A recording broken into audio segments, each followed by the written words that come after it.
Good evening. I am your bard, your storyteller, your curator of tales, your teller of stories. And welcome to another episode of fabulously creepy stories. It has already been an entire week, and I'm sure you are just recovering from all the fabulous nightmares you have witnessed all week long from last week's stories. Well, today we have a special treat to begin our storytelling. It's not a creepy story to say, but more of a wholesome story. It's actually written by one of the Choppy crew members. We received the story today, in fact, and we thought it would be a nice little intro to today's episode to get you all nice, warm, and get that fuzzy feeling before I bring you down to the horrors that await you in tonight's fabulously creepy stories. This story was sent to us by Cranky Pants. It is written on a dream he had, a dream about the other Choppy crew members. So, let's see what dwells within Cranky Pants' dreams. I woke up in a forest and had no idea why or how I got there. Then, suddenly, this small orb of blue light said I had to find the 4 guardians of the forest. The first one would be the Rodent King, Watcher of the forest, and he uses his rats and ferrets to keep an eye open for fires and creatures in need. Second is the Maiden of the Lake. You'd recognize her by her white dress, and as she hides her face behind a wooden mask, and her long hair. The third would be the Caretaker, and small girl that takes care of all the newborn animals till they are strong enough to look out for themselves. And she has the appearance of a red raccoon. And then we have the fourth, the Food Gremlin. She is the one that not only gathers foods, but when food falls from the trees, she will be there in less than a second to collect the stash. After wandering around the woods, I found a man wearing a bear pelt as a coat, and in linen pants and shirt, his feet bare, and he was hugging a ferret. He was surprised to see me and asked what I wanted. I explained the thing that the orb had said, and that I needed help from the forest guardians. The man was silent for a bit, and then said, "Follow me." He led me to a clear, bright blue lake, where he whistled with his fingers in his mouth, and a feminine figure rose up from the lake. And the man asked if she knew where the other 2 guardians were. She was silent for a bit and then pointed to the big oak where a little red panda was sleeping. He gently shook her awake, and as she woke up, she uncovered all kinds of baby chipmunks and birds and other small creatures. As she moaned when she was woken gently, she asked, why did he wake her up? She was having such a nice dream. Then the man said, somebody needs our help. And she responded with, "Our? You mean all 4 of us?" The man nodded. Coming back to the lake, all 3 in front of me, the man asked me to retell the story of the orb. After I told it again to the man, he said he could help me find a way out of the forest. Puffing out his chest and yelling, "By using my rope!" The maiden cuts him off, and said gently, "I will give you wisdom to stay on the path and not to get lost again." The caretaker said, "I will give you peace of mind, so you don't lose hope," she said with a smile and a gentle waddle as she came over to hug my leg. Then they fell silent, and said that it would be the easiest feat to handle the man. Excuse me. Then they fell silent and said that would be the easiest feat for him. But he would need to find the 4th, the one they called Pepper, the special one, the Food Gremlin. She collects foods, stores it somewhere, and goes into hibernation for unknown reasons. She leaves us and the animals piles of food, so we don't complain. But you need to get your supplies from her. But the thing is, she appears as fast as she disappears. I asked what would be the best way to come into contact with her. The three looked at each other and simply raised their shoulders. I wandered around and pondered, what do I do? I thought, what if I captured her? So I started to dig in a pit and put twigs over it, and on top of that, I placed a single apple. The moment I hid, a ball of fluff jumped over the pit and grabbed the apple and disappeared back into the trees, making little squaddle noises, and then gone like gun smoke. Then, I made a basket of twigs and vines to capture her. And just as I placed the apple, I saw the ground move and thought it was a mole or something. Suddenly, two arms raised up out of the ground and grabbed the apple as a faint giggle could be heard. As my last resort, I reused the basket for the classic box and stick on a line trap. She came running suddenly and stopped, and the box just tipped over, and she grabbed the apple. Exhausted, I returned to the man and asked if I really needed supplies, and he said, at minimum, the travel will be 4 days. I sighed. Holding my last apple, I sat down at the tree and looked at my hands, scoffed from all the traps I was setting up, and I began to doze off. A few minutes later, I opened my eyes to a familiar ball of fluff, as a gentle face was now noticeable from behind the hair, and she was focused on the apple, tracing it as I moved it around. I slowly extended my arm, giving it to her, and she slowly and gently grabbed it, and then saw the look of my scoffed hands. Quickly going away and coming back, she was holding a wooden jar with some ointment, and covered my hands in the cream. As I looked at my hands, they felt better in seconds. As her arms went back into the fluff, she pulled out a knapsack and placed it at my feet. And then, she, as you guessed it, ran away. I returned to the other three, and they were surprised to see the knapsack, saying that they were impressed. As the man gave me a map with a route on it, he said, "Good luck." The other two women nodded, and the caretaker hugged me again around my leg. As I waved them goodbye, I told them, "Tell the gremlin I said hi." As I walked more and more, I kept noticing something in the corner of my eye. At random moments in those days, I kept finding piles of fruits and nuts and berries. I would look around, and occasionally I'll see a ball of fluff hiding amongst the trees. And I smiled and said out loud, "Thank you." After the 4 days, reaching the edge of the forest, and as I turned around, I saw the gremlin standing in front of me. I rubbed her head and said thank you. She jumped up at me and hugged me as I heard a gentle, "Take care." I placed her down and said, "Maybe I'll return one day," in which I assumed she liked it. Yes, she returned my words with a smile. And that is the end of Cranky Pants' dream and story. I hope you enjoyed it. For the next stories that I'm about to read you are quite fabulously horrifying. So let's begin first with a short tale. This we have gotten from the Scoop Whoop. It is called So I Lost My Phone, written by Lynx with 2 X's.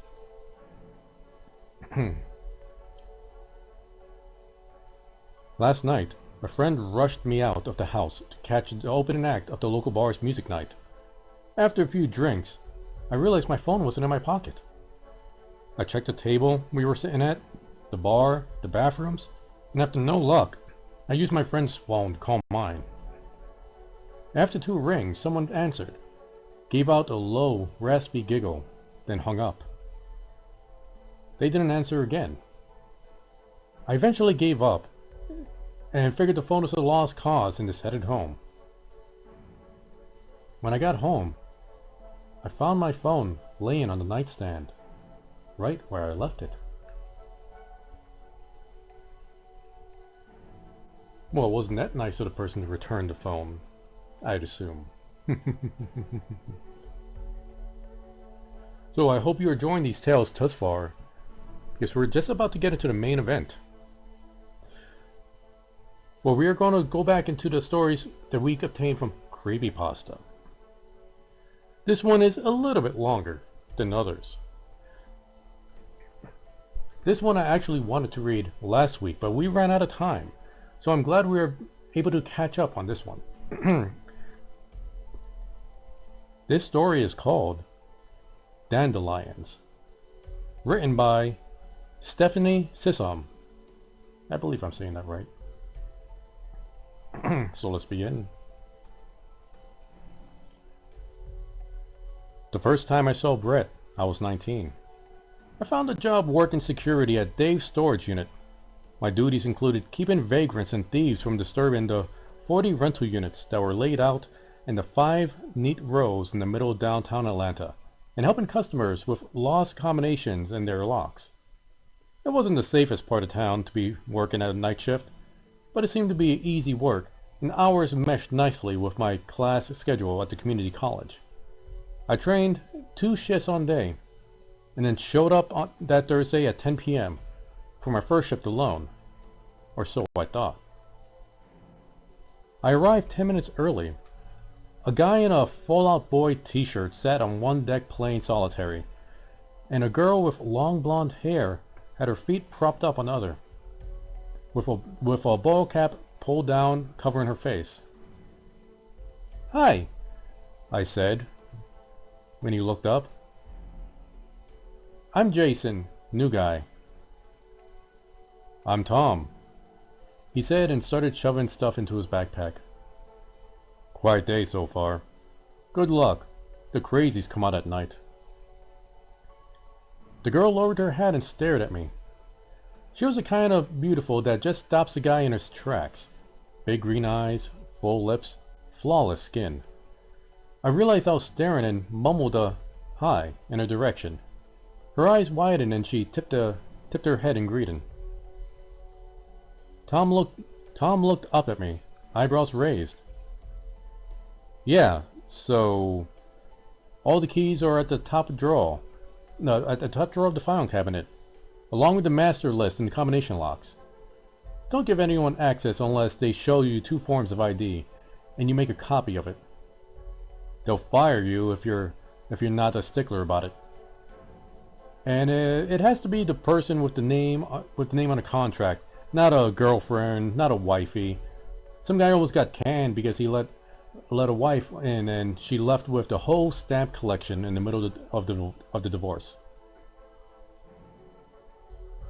"It was him," the girl said, and pointing at Tom. He ignored her, already heading towards the door. "See ya. Wouldn't want to be ya," he said. "Night shift sucks." The girl flipped him the bird and laughed. Tom shot me a look that I couldn't decipher, but then he gave me a half-hearted wave and shut the door behind him. I looked at the row of monitors and back at the girl. She hadn't taken her eyes off me, and I felt awkward and flushed under her gaze. "I'm Jason," I said again, and immediately felt like an idiot. "Brett," she said, and leaned back in her chair. "Nice to have someone to talk to in this joint." "What about Tom?" I asked, sitting at the seat he vacated. She shook her head. "He's a tool." "So, are you second shift or third? I thought I was working alone." She shrugged. "Wherever they need me." I guess they call her in to keep an eye on the new guy, and she didn't want to say she was supposed to be babysitting me. It was funny, because she seemed standoffish at first, but she was a talker and I loved to listen to her. By 4 a.m., I felt like I had known her forever. Just one of those instant clicks, and maybe even more so by the types of conversations people tend to have in those hours. We talked everything from childhood to politics. I think I was already falling a little in love with her. She saw me, she saw me stretch and said, "You want to go outside? We can do a walk around." A cool breeze blew, but she didn't seem to notice. I couldn't stop sneaking glances at her as we walked. Faded jeans, scuffed boots, black t-shirt and camel jacket. Probably had close to the same outfit in my closet, but on her, even the ordinary seemed beautiful. We walked the length of the first row and sat down the second when she stopped and touched a bright yellow dandelion sprouting out from the crack of the sidewalk with the toe of her boot. Those are my favorite flowers. I laughed. Those are weeds. She smiled. Those aren't weeds. They're wishes. Haven't you ever blown on one and made a wish? And even when they're yellowish, that's my favorite color. They're such happy, hopeful little things. That made me smile. I never thought of them in that way. So many girls I knew seemed hung up on materialistic things. And Brett could find beauty in every small little flower. I was captivated. When we made it to the fourth row, she stopped. Her face pitched in a grim expression as she said, "I don't walk down this row." "Why?" I asked, taken aback by the look in her eyes. "Number 27. It gives me the creeps." It was the third bay door, and it looked exactly like the first two. I didn't understand, but I wanted her to smile again. Then we skipped this row. We finished walking the last row. The drink machine stood at the end of it, and I asked her if she wanted one. She shook her head, and I fed quarters into the slot. A payphone I hadn't noticed rang shrilly, making me jump. I laughed at myself and glanced at her. Brett's expression wiped away my smile. She looked terrified. "Don't answer it," she shouted. "Don't ever answer it." I gaped at her, not understanding. I won't. What's wrong?" She didn't answer. She started walking briskly back towards the office. I chased after her, my change and soft drink forgotten. "That phone rings every morning at 4:17, she said as I opened the door for her. "When you answer it, it's like dead air, and there's some sort of hissing noise. It gives me the creeps." "Probably some automated thing? Wrong number or something? But it's set on the auto program, maybe?" She looked at me and said, "Do you believe in ghosts, Jason?" "You'd think a ghost is calling." "Don't make fun of me," she snapped. "I'm sorry." I held up my hands in a gesture of surrender. "Do I believe in ghosts? Well, I haven't seen one."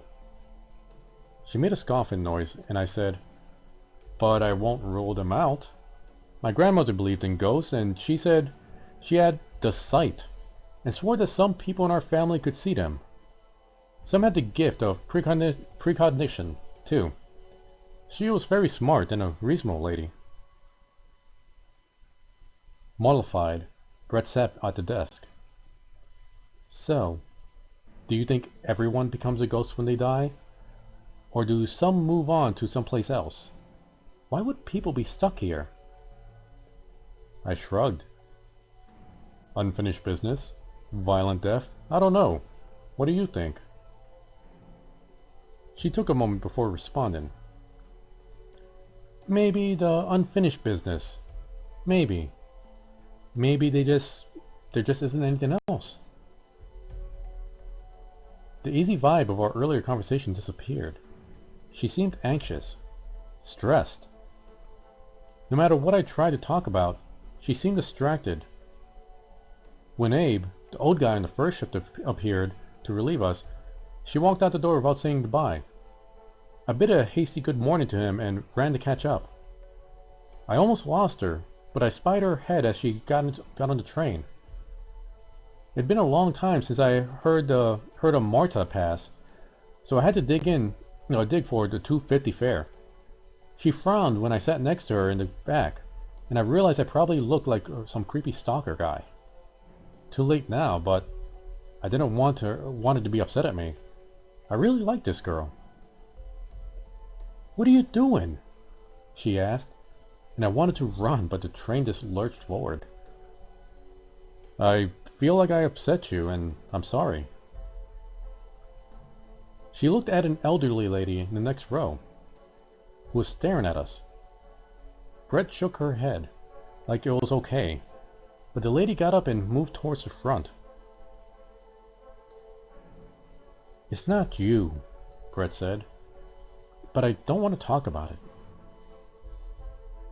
"Let's talk about dandelions then," I said. "They're my new favorite flower. Like you, pretty and magical." As corny as that was, she laughed, and our conversation slipped back into the same easiness as it did before that payphone rang last night. At least, until the next stop. A lumbering bald man with beady dark eyes got on and took the seat a couple rows in front of us. I saw Brett stiffen, though he didn't pay much attention to us at all.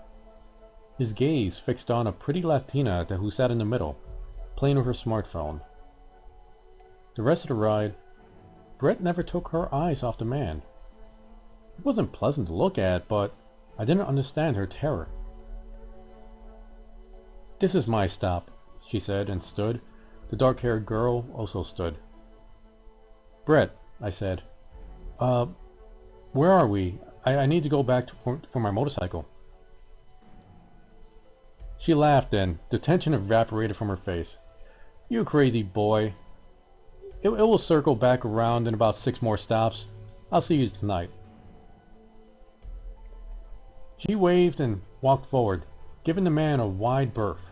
For a moment, he looked like he was about to get behind him, and I was prepared to do so as well, so she'd feel safe, but he just sat there. Brett was already there when I arrived the next night. She laughed when she saw the small bouquet of dandelions in my hand. Tom's eyebrows shot up. He opened his mouth and closed it again. He left in record time. "I don't think that guy likes me," I said. She waved her hand dismissively as I put the dandelions in water. "He doesn't like anyone. And thank you for the flowers. They're lovely." "So are you..." I thought, but I didn't have the courage to say it yet. I wasn't about to bring up the guy in the train. I hated that tense, scared look she'd worn this morning, but to my surprise, she did. "That man is evil," she said. "Please don't ask me to explain how I know. I'm afraid he means to hurt that girl, and I don't know how to stop him." My stomach dropped. "Brett, did he hurt you? Do we need to call the cops?" She hesitated long enough to make me think he had, but she said, "No. I don't know. I can't remember things, and I'm scared to remember things. The phone makes me think of something, but I push it back. Anyway, it's not about me now. It's about that girl." She took a deep breath. "Let's talk about it later. I don't want to think about it right now." "I looked up dandelions between classes today," I said. "People in the 1800s used to blow on them after they went to seed. If all the seeds blew away, the object of your affection shared your feelings." I shook my head and gave her a pointed look. "You may not know it yet, but I think you're in love with me." She laughed, long and hard, and grinned, pleased to see her happy again. Then her face got sad. "I wished I'd met you before, Jason." "What's wrong with now?" I asked, with uncharismatically of bravery. "You're not married, are you?" She shook her head. "No, but I'm not what you think I am. There are, there are a lot of bad things, Jason. I don't want to explain because I really like you. You're a beautiful girl with a weird taste in flowers. Think of all the money I've saved on Valentine's Day if I had you as a girlfriend. She laughed again. Just keep talking to me. I hardly talk to anyone anymore. And you're so funny. Tell me about the motorcycle. I'm glad you made it back to it. I actually didn't come back to it this morning, I admitted with a laugh. I got off the train and I took the Uber to my place, then hitched a ride back to school. Took the train back to work tonight. I was kinda hoping I'd see you. I had seen the creepy guy, but I didn't tell her that. Come outside, I'll show it to you. She walked around it, trailing her fingers in the gleaming blue paint. Oh, it's pretty, she said. But I don't like these things. They'll get you killed. I was hoping I could take you for a ride on it sometime. She gave me a glance that looked like a definite no, but said, "We'll see." Everything was fine until that phone began to ring at 4:17 a.m. I watched her face get that same terrified look and wondered what had happened to her and if it connected somehow to that creepy guy. Around time for the day shift guy to come on, she mentioned the guy on the train again. I don't know why, but I had the feeling he's going to do something to her, soon. I hate to ask, because I know you need sleep and need to go to class, but would you ride the train with me again? Of course, I said. Abe appeared at 6 on the dot. Good morning, sunshine, he said, dropping his backpack on the chair. Good morning, Abe, Brett said. To me, she said, I love that old guy. I chatted with him for a moment. Brett moved to the door and I said goodbye to Abe, intent on following her. When he called out, Hey! His old face was pale when I glanced back. He pointed a shaking finger at the styrofoam cup filled with dandelions. Where did these come from? I looked at his face and it spooked me. I wasn't sure why or what was happening. I picked them for Brett. The old man's face went slack with shock. You know Brett? You seen her? What? I swirled to look at her. She held out her hands in supplication, tears streaming down her face. For the first time, I've noticed that she had the same outfit that she was wearing yesterday. I'm sorry, Jason. I didn't want to say. Jason? Abe asked, louder. I said, have you seen Brett? I couldn't tear my gaze from her. Apparently, your grandmother wasn't the only one that had the gift, she said, and walked through the door. When I say walked through the door, I mean right through the door. A freaking solid metal closed door. I couldn't move. I couldn't speak. Finally, I half fell onto one of the chairs. I heard Abe talking, but it was like he was speaking through a tunnel. It seemed like forever before I could focus on him. There was nothing I could say that wouldn't sound so insane, so I didn't bother to sugarcoat it. I said, You didn't see her just now, when you came in here? He shook his head, his roomy eyes huge. I told him about working with her, about some of the things she said, even about the weird ringing phone. When I finished, he just stared at me. To be honest, I don't know whether to believe you right now or to call the cops, he said. I nodded. It was a fair assessment. I don't know what I'd think if I was in his shoes. She said you used to be a cop, before your wife got sick. I looked up at him. She said you're the reason she loves dandelions.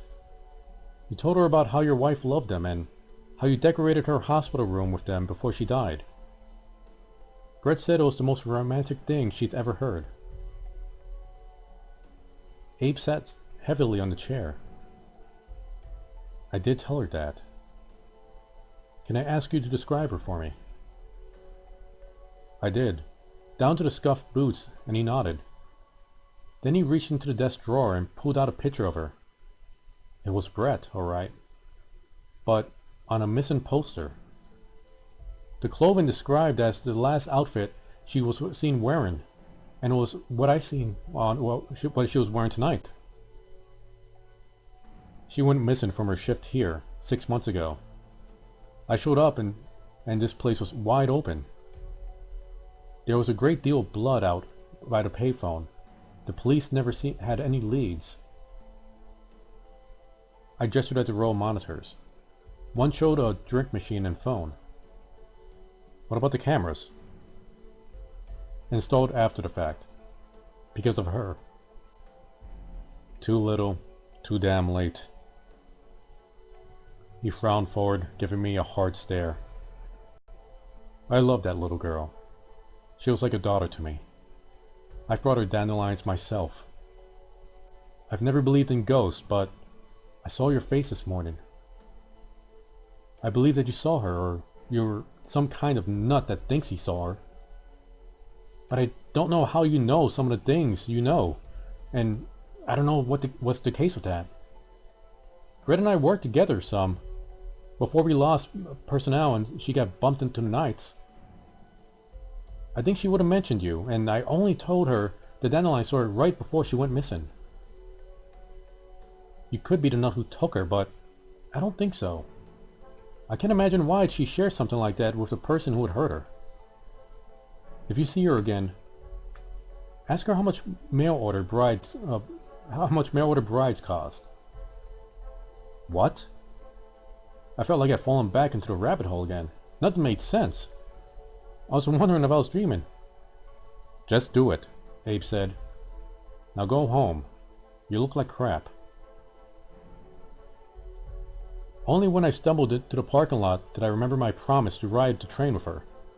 I thought about Brett and the Latino girl. In fact, I skipped class to lay in my bed and thought about it all day. When I got to work that night, Tom was the only one there. Even though I still feel punch drunk and scared, I had hoped Brett would be sitting there. Abe apparently hadn't told Tom about any of it, because he treated me with the same dismissive ways he always did. It was weird to look back and realize he and Brett had never really spoken or interacted at all. I hadn't had a clue. By 4 a.m., I was getting a little stir-crazy, so I jumped up and walked around the storage buildings. I turned the corner to the last one and walked straight through Brett. I screamed like a little girl. She giggled a little and clapped her hand over her mouth. I'm sorry, Jason. Are you real? I demanded. Am I crazy? I think I'm real, she said. At least, I was. I know it sounds like I'm lying, but I don't remember much. She nodded at the payphone. I remember this phone and it ringing. I think he used it to catch me off guard. I answered it and he hit me with something, I think.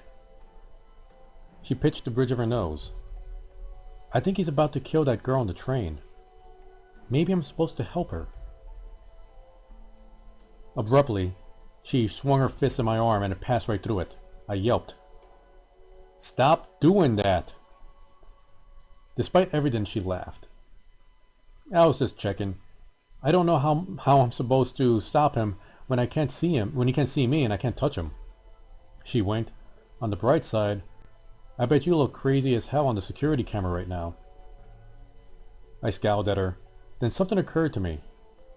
I glanced at my phone. 4:20 a.m. Hey, the phone didn't ring. She shot at a scared look. What does that mean? Are we on the right track or are we running out of time? I had no idea. The next morning when Abe came in, he gave me a worried look and said, Is he here? Is she here now? I nodded and pointed at the chair she was sitting on. Brett, how much does a mail-order bride cost? She laughed. Tell him I said, ask Ernie. I told him and his dark eyes teared up. Brett, what happened to you? He asked. She doesn't remember, but we're trying to figure it out, I said. Tell him Maggie still visits him. I've seen her around him. She's got a little girl she calls Bumblebee with her. I told him that and he burst into tears. When he could finally speak, his voice was a gasp. There's no soul alive who knows that. Bumblebee was our daughter. She died back in 1974. I never talked about her since. Jason, the train, she said, and I told Abe we had to go. Godspeed, son, he said. When we got on the train, the girl was already there. The bald man got on at the same stop he had previously. His attention was once again fixed on her, but hers was once again fixed on her phone. I had no weapon and this guy was twice my size, but when I thought about him hurting Brett, or this stranger, I think I could have taken him down with pure adrenaline alone. We're about to find out, anyway, because this time, when she stood up, he stood up too. It was still early, not a lot of folks out yet. We followed him, followed her, trying to stay ducked out of sight. She paused outside a storefront and fumbled in her purse for her keys. That was the distraction he was waiting on. He charged her like a bull. It was terrifying how quickly he seized her and dragged her into the alleyway. I ran blindly into the alleyway behind him. He had pinned her against the wall, his meaty hand around her throat. Hey! I screamed. Hey! Let her go! She still had her keys in her hands. While he gaped at me, she swung at his head with them, in a vicious arc. She missed his eye, but the key dug into his cheek. The girl gave a savage yank, opening up his face. With a bellow of pure rage, he dropped her and grabbed his ruined cheek. Blood splurted between his fingers, and she ran straight at me. I made a desperate lunge for his legs, but he barreled past me straight into the pathway of a Miko's milk truck. I've heard the sound of the impact, and my head for the rest of my life, the thudding, cracking, squelching sound. But I was glad. He'd never hurt another girl again. Brett was gone. I missed her terribly and I hoped every day that she'd reappear. I realized that I was selfish and then I was hoping that I should be hoping for her peace. There was no grave to visit, so sometimes I gather little bouquets of dandelions and place them in the office or at my apartment. Such happy, hopeful little moments. 4 months after the incident with Edward Culpepper, which was his name, the man I followed on the train, I was getting a little overtime, helping Abe go through the stack of delinquent customers. Looks like we'll be cleaning out units 27 and 38, he said. Non-payment of rental fees. He tossed the copies of their agreement on the desk in front of me and I froze. Edward Culpepper's face stared back at me from the photograph on the driver's license. Renter of unit number 27. Abe noticed my face and said, Jason, are you okay? That's him, I said. That's the guy who killed Brett. I don't know why I didn't think of it before. Her strange fear of that unit. Now it made sense. I told Abe and that old man moved faster than I ever could, and he grabbed the combination for the lock. It took us a while because the until was completely filled with old furniture and boxes of junk, but towards the back, we found a metal barrel. On the ground beside it lay Brett's army jacket. Abe grabbed my arm. "We are not opening that. We are calling the cops right now. Do you understand me?" I let him pull me outside because I didn't want to see her like that either. Brett's body was finally laid to rest. With her mother's permission and notice to the caretaker so he wouldn't try to kill them, Abe and I did some gardening work for a grave the next spring. Yellow dandelions covered it, looking as beautiful and as sunny as the girl they memorialized. I think she would be pleased. 5 or 6 years has passed. I graduated from college, got a real job, fell in and out of love a couple of times, but I never really stopped thinking about her. Every time I saw a white dandelion, I'd pick it up and make a wish. When I was in the area, I visited her grave and made sure she still had her cherry little offerings. One day, I was riding my motorcycle up near Nashville, enjoying the sunny summer day. I guess the driver of the Camaro didn't see me when he swerved around his semi to change lanes. I flew into the air and back down, hitting the ground with a bone-jarring thud. I lay there, conscious of sounds and lights, but I couldn't move at all. I couldn't feel anything either, except for the heat of the sun on my face. I was disoriented, but I guess I was in the medium. Laying on grass, for sure, but there was a round white dandelion inches from my nose.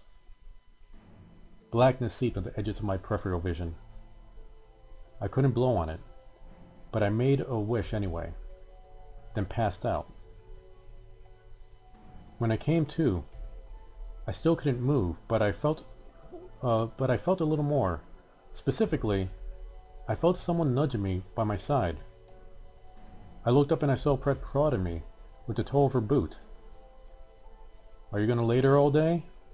she asked and extended her hand. Surprisingly, my hand rose up to grab hers and it didn't pass through. She felt solid, real. I wondered if I was in the hospital and this was some anesthesia-induced delirium. But the sun felt real enough. I even smelled burned rubber.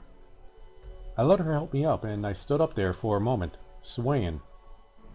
I saw my bike some yards away, crushed. "Ah," I said. "Maybe I shouldn't move so much before the paramedics get here." She winced. "Yeah, about that." She pointed to the ground beside me. It was surreal to see my broken body laying there, staring sightlessly up at the sky.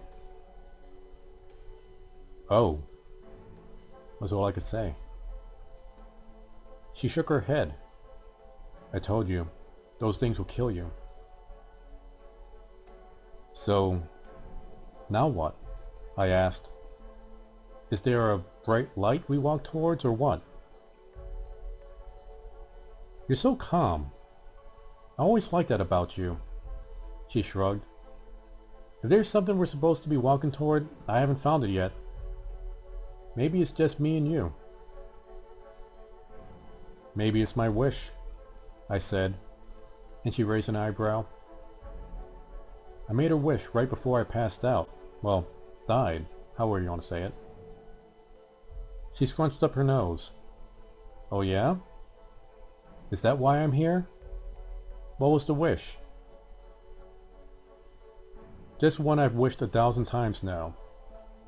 You're really bad about responding to ghost messages." I took her hands and made her face me. "Still, I'm sorry. I'm still getting the hang of this business." She waved her hand dismissively. "Such a rookie. But tell me, what was your wish?" "What I've always wished for. That I could see you again sometime and do this," I said, and I leaned in to kiss her. I'm not sure how long we stood like that, kissing and holding each other while sirens screamed and traffic whizzed by us from the other side of the medium. Eventually we started walking. I didn't know where we were going. I didn't care. All I knew was that I was with her. "So," I said, "who's Ernie and what's this about a mail-order bride?" Before she could tell me, a terrible cramp seized my body and I felt myself become tugged back towards it. Brett frowned, her green eyes suddenly sad. "It's not your time," she said. "Stop fighting it." I didn't want to let go. I wanted to stay with her. But the tugging became like a vacuum until I had no choice and to go hurtling back towards it. I blinked and I saw an ambulance worker standing over me. "There you are," he said as he popped me up on a stretcher that I was somehow on. They loaded me onto the helicopter. I saw Brett standing over his shoulder. She held a dandelion in her hand. "It's okay, Jason," she said. "Some things are worth waiting for." Then she blew the dandelion, making a wish.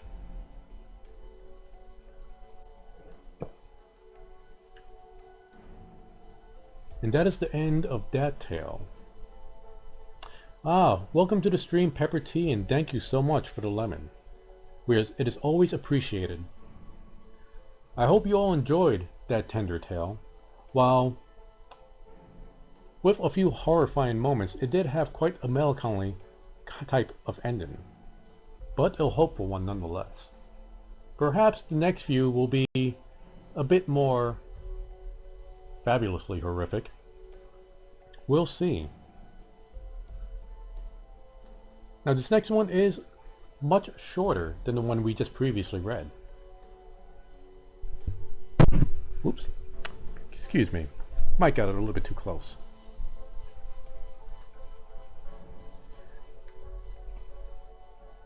This story is called Mr. Widemouth, written by Perfect Circles 35. So let's begin.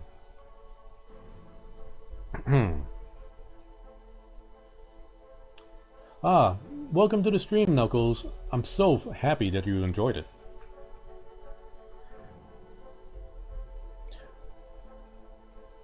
During my childhood, my family was like a drop of water in a vast river, never remaining in one location for long. We settled in Rhode Island when I was 8, and there we remained until we went to college in Colorado Springs. Most of my memories are rooted in Rhode Island, but there are fragments in the attic of my brain which belong to the various homes we had lived in when I was much younger. Most of those memories are unclear and pointless. Chasing after another boy in the backyard of the house in North Carolina, trying to build a raft to float down the creek behind the apartment we rented in Pennsylvania, and so on. But there is one set of memories which remains as clear as glass, as though they were made yesterday. I often wondered whether these memories are simply lucid dreams produced by the long sickness I experienced that spring. But in my heart, I know they were real. We were living in a house just outside the bustling metropolis of New Vineyard, Maine. Population 643. It was a large structure, especially for a family of 3. There were a number of rooms which I didn't see in the 5 months we resided there. In some ways, it was a waste of space. But it was the only house on the market at the time, at least within an hour's commute to my father's place of work. The day after my 5th birthday, attended by my parents alone, I came down with a fever. The doctor said I had a mononucleus, which meant no rough play, and more fever for at least a week. Or another 3 weeks. It was horrible timing to be bedridden. We were in the process of packing our things to move to Pennsylvania. and most of my things were already packed away in boxes, leaving my room barren. My mother brought me ginger ale and books several times a day, and these served to function of being my primary form of entertainment for the next few weeks. Boredom always seems to loom just around the corner, waiting to rear its ugly head and compound my misery.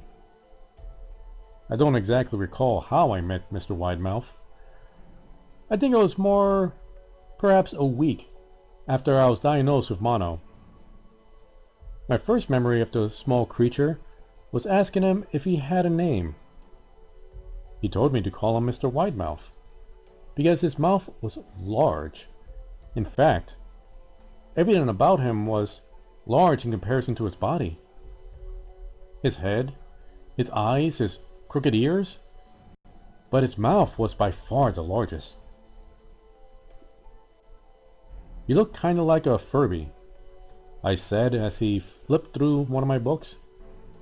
Mr. Widemouth stopped and gave me a puzzled look. "Furby? What's a Furby?" he said. I shrugged.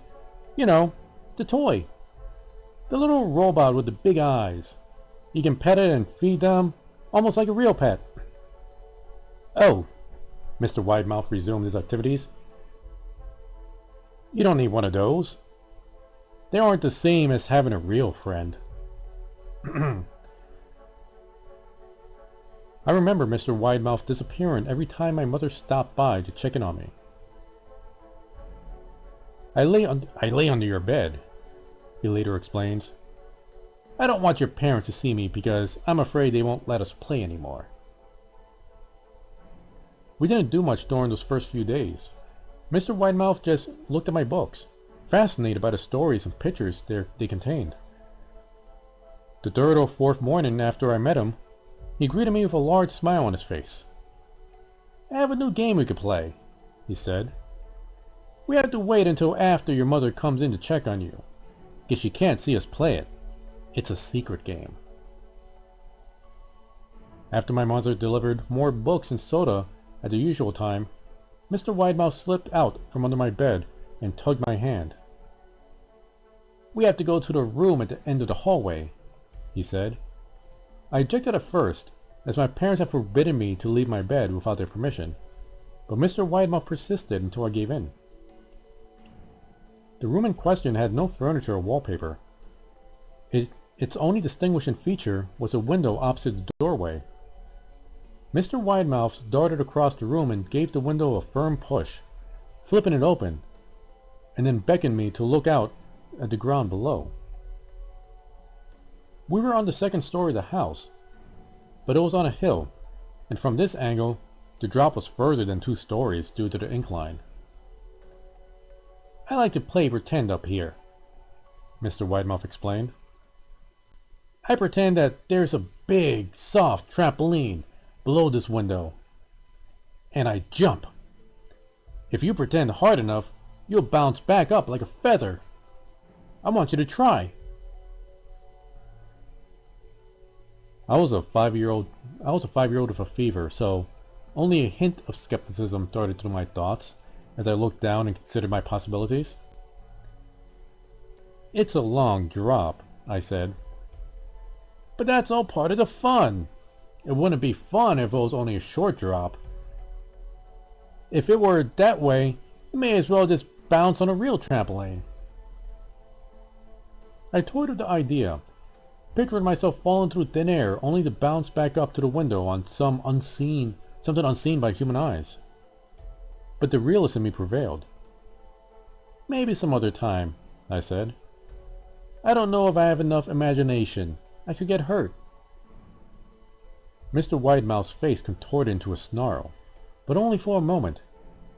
Anger gave way to disappointment. "If you say so," he said. He spent the rest of the day under my bed, quiet as a mouse. The following morning, Mr. Widemouth arrived holding a small box. "I want to teach you how to juggle," he said. "Here are some things you can use to practice, before I start giving you lessons." I looked in the box, and it was full of knives. My parents would kill me, I shouted, horrified that Mr. Widemouth would bring knives into my room. Objects that my parents would never allow me to touch. I'll be spanked and grounded for a year. Mr. Widemouth frowned. It's fun to juggle with these. I want you to try it. I pushed the box away. I can't. I'll get in trouble. Knives aren't safe to just throw in the air. Mr. Widemouth's frown deepened into a scowl. He took the box of knives and slid them under my bed. Remained there for the rest of the day. I began to wonder how often he was under me. I started having trouble sleeping after that. Mr. Widemouth often woke me up at night, saying he put a real trampoline out under the window. A big one. One that I couldn't see in the dark. I always declined and tried to get back to sleep, but Mr. Widemouth persisted. Sometimes he stayed at my side until early in the morning, encouraged me to jump. He wasn't so fun to play with anymore. My mother came to one morning and told me I had permission to walk around outside. She thought the fresh air would be good for me, especially after being confined in the room for so long. Ecstatic, I put on my sneakers and I trotted out to the back porch, yearning for the feeling of the sun on my face. Mr. Widemouth was waiting for me. I have something I want you to see, he said. Must have given him a weird look, because he then said, It's safe, I promise. I'd followed him to the beginning of a deer trail, which ran through the woods behind the house. This is an important path, he explained. I've had a lot of friends about your age. When they were ready, I took them down this path, to a special place. You aren't ready yet, but one day, I hope to take you there. I returned to the house, wondering what kind of place lay beyond this trail.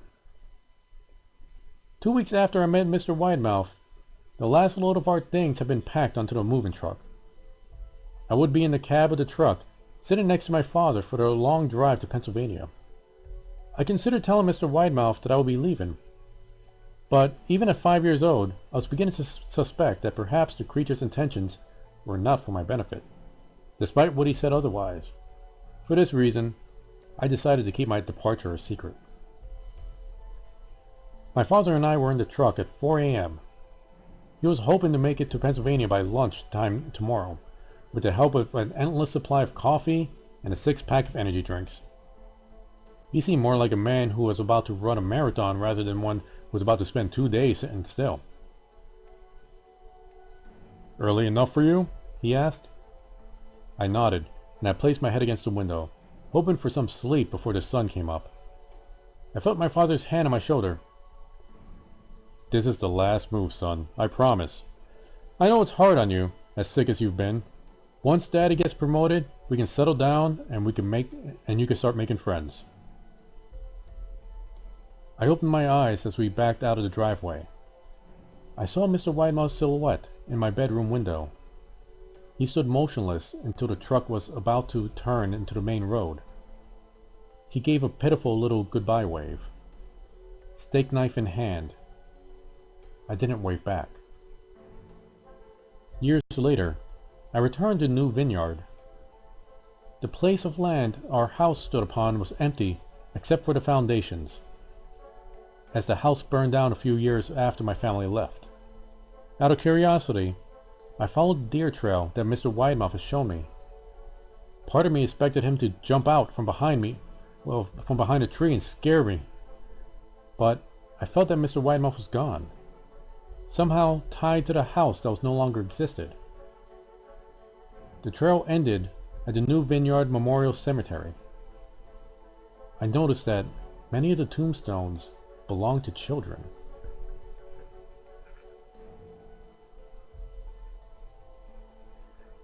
And that is the end of that story. It seems that Mr. Widemouth gets bored of his toys quite quickly, doesn't he? I hope you're all enjoying the stories thus far. I have one remaining story for the night, and this one is also quite a short story. I hope you are enjoying the short stories more than the long stories I have done in the past. I do know that sometimes with long stories you get a bit long-winded.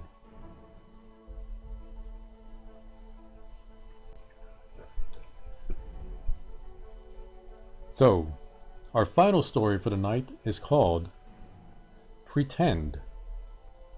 Written by Red Bull Reptar. These stories are also from the Creepypasta website. So let's begin.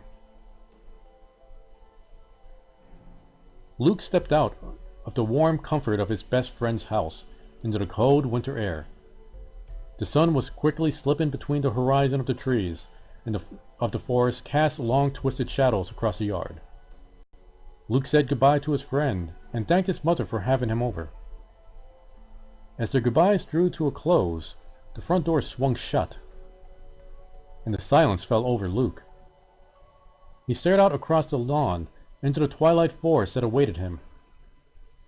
It was only a 15-minute walk from his friend's house to his own, and he had made the walk countless times before.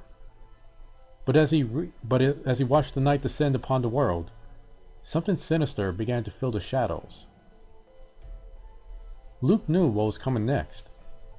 It didn't happen often, but he knew tonight it would be coming for him. There was an acute sense of dread in the air, and he could almost feel its gaze watching him from the ever-lengthening shadows. Luke stepped off his friend's porch and into the night. Luke crossed the 30 yards from the porch to the beginning of the forest path with little incident. But as he entered the woods, he entered another realm. No longer did he live in the world of modern conveniences where a warm, bright home was only a short walk away.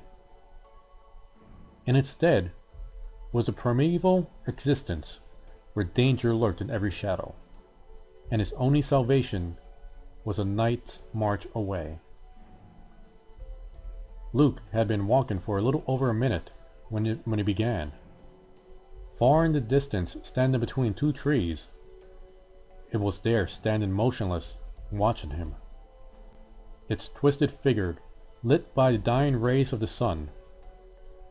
No sooner had Luke seen it than it was gone, and it vanished the last vestige of daylight. The hunt was on.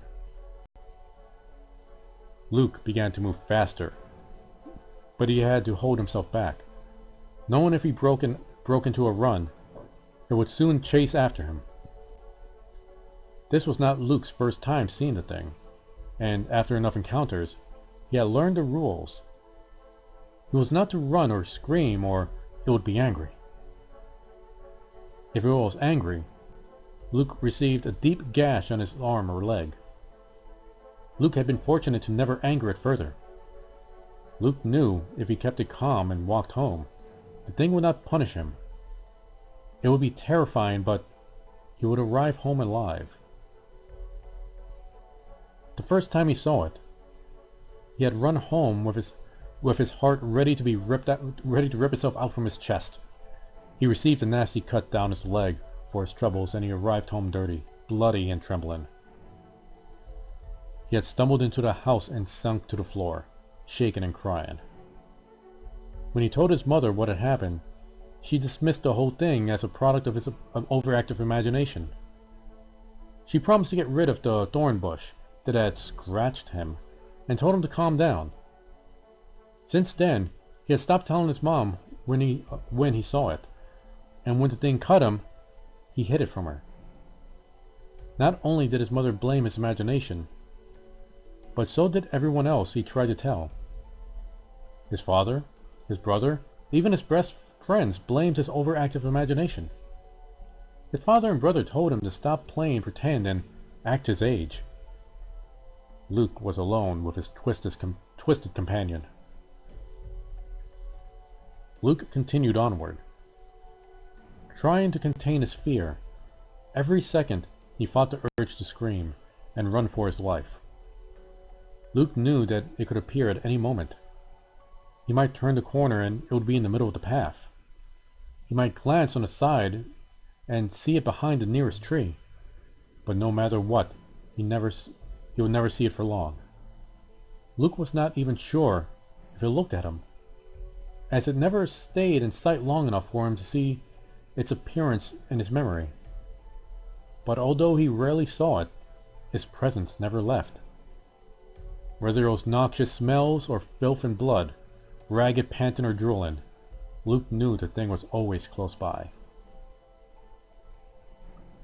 The walk was stretching into an eternity for Luke. He felt as though he had left his friend's house hours ago, and yet it seemed there was miles and miles left to walk until he was home.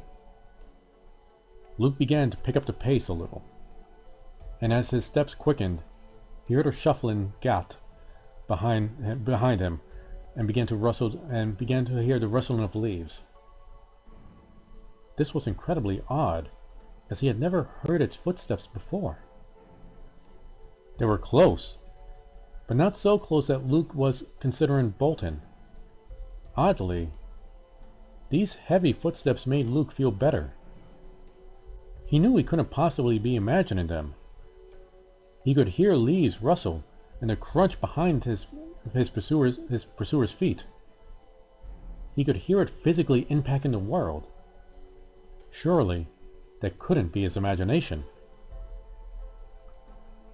Time dragged on, and Luke could hear the footsteps growing closer and closer. His already strained heartbeat began to beat even faster. After a while, Luke could hear the footsteps directly behind him. The thing was just waiting for Luke to turn around to look at it. But he would not succumb. He knew as soon as he stopped and looked at him, the thing would devour him. Just as Luke was ready to give in and run for it, the footsteps stopped. Luke was so surprised he faltered, and as he slowed, he felt the thing's breath brush against his neck. As the acrid fumes swept around him, he almost fainted, but by some small miracle he was able to keep his feet. Luke gathered his senses and kept walking. Behind him, the thing let out a murderous shriek, as though it were enraged Luke had not succumbed to his taunts. Luke was more frightened than ever, but he refused to give in to the thing. Luke shoved his hands in his pockets, stared at his shoes, and picked up the pace. Luke kept on his way for several minutes, and for several minutes all was quiet. Luke began to hope that tonight's nightmare was over. As he raised his head to check his surroundings, his eyes fell upon the feet of his pursuer.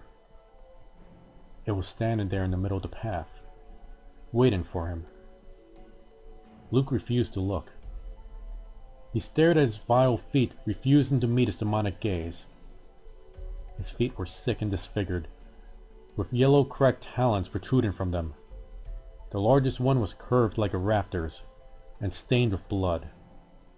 The skin was a sickly pale yellow, and covered in pockmarks and warts. The arc of his foot was inhuman, and twisted almost like a coiled spring. Luke was almost sick, but again he found his way to keep himself under control. Almost as soon as Luke had taken in the thing's sick feet, it was gone. Luke could take no more. He broke into a run. He knew the thing would be furious, but he no longer cared. He just wanted the terror to end. As he ran, he heard the thing stomping behind him. Its footfalls fell tremendously, and it let out a bloody shriek. Luke could hear the fury in his cry, and it drove him to run even faster. Luke could tell he was close to home. If he could hold out for just 30 more seconds, he could make it out of the woods. The thing's footfalls drew closer and closer, and Luke almost ready to give up. His legs were moving slower and slower by the second. His lungs were burning with each breath, and his face was growing cold, as though its blood were seeping out of it. Luke caught sight of the edge of the woods, and with one manic last burst of energy, kept going. He heard the thing closing in, its screams growing frenzied as it prepared to kill. But just as Luke began to feel the thing's claws sink into his shoulders, he burst from beyond the trees and into the lawn. Luke stumbled to his porch, wheezing the whole way. He dragged himself up onto the steps and collapsed, trembling as adrenaline coursed through his exhausted body. Luke lay there in silence, trying to recover from his horrid experience when, from the woods, Luke heard a rabbit snuffling. He raised his head, dreading what he might see. From out the woods emerged the thing. Luke had no idea what to do. The thing always disappeared when he left the woods. The thing had broken his own rules, and Luke was too exhausted to do anything but watch as it drew closer. As it came closer, he began to see it with even greater detail as he stepped onto the porch light. The thing was hideous beyond belief. It was disgusting and unnatural. It had one huge red eye in the middle of its face. Below it was a crooked gash of a mouth that hung open, revealing of veritable hacksaw black and bloody teeth. It had no nose or ears, and its head was covered in limp spikes. Its shoulders were uneven, as one arm was gimpy, and a shoulder twisted. The arm was weathered and hung by the creature's side. Its other arm was massive, and its claws matching those of its feet. The claws extended down to the ground and dragged as it marched forward. Its spine was twisted, and it seemed a miracle that it could even walk. Luke stared in horror as it approached. He knew he was facing his death. It was too physically and mentally exhausted to do anything but stare at the disfigured creature and see his own death. But extraordinarily, as the thing drew within 5 feet of him, it stopped. It stopped and stared at him. Luke did not know how long they made eye contact, but after a while, the thing simply turned and ran off into the woods, far faster than Luke ever thought the twisted frame could move. Luke lay there for some time until he could muster the energy to stumble back into his home. When he returned, his mother's only remark was that he was late, and he should know better than to make her worry like that. Luke numbly stumbled into the room and collapsed. He did not sleep soundly that night, nor would he for many nights to come. But he thanked God he had survived. He didn't know what he made of the thing back there. Maybe it was some sort of twisted sense of horror that stopped it from killing the defenseless little boy. Or maybe it just wanted to preserve him for another night of sport. Luke didn't know, and Luke didn't care. He just wanted to be thankful to be alive. That same night, another young boy returned home late. He scrabbled through the dirt with cracked and yellow claws into the entrance of his home.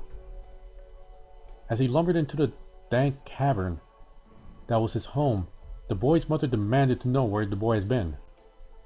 The boy was out of breath and sweating from his earlier exertions. He could barely get out a response to his mother. He told her that he had seen the thing again. His mother told him to stop playing pretend and go to bed. He protested, and he had gotten close to it this time. He looked at it, even touched it. He told her how hideous the thing was, with its smooth pink skin and its squished face that had 2 beady eyes. But it didn't seem dangerous. He didn't know why it always ignored him when he tried to be friendly, and tonight it had run away again. He felt bad because it often cut itself on all the thorns along the path it ran. His mother told him to shut down his overactive imagination and stop telling such ridiculous stories.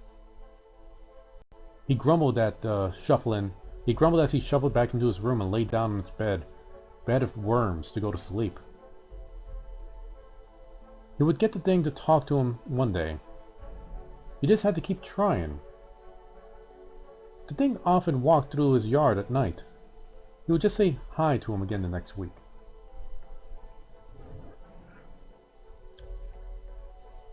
And that is the end of the story Pretend. Oh, thank you very much for the donation, Mrs. Doko.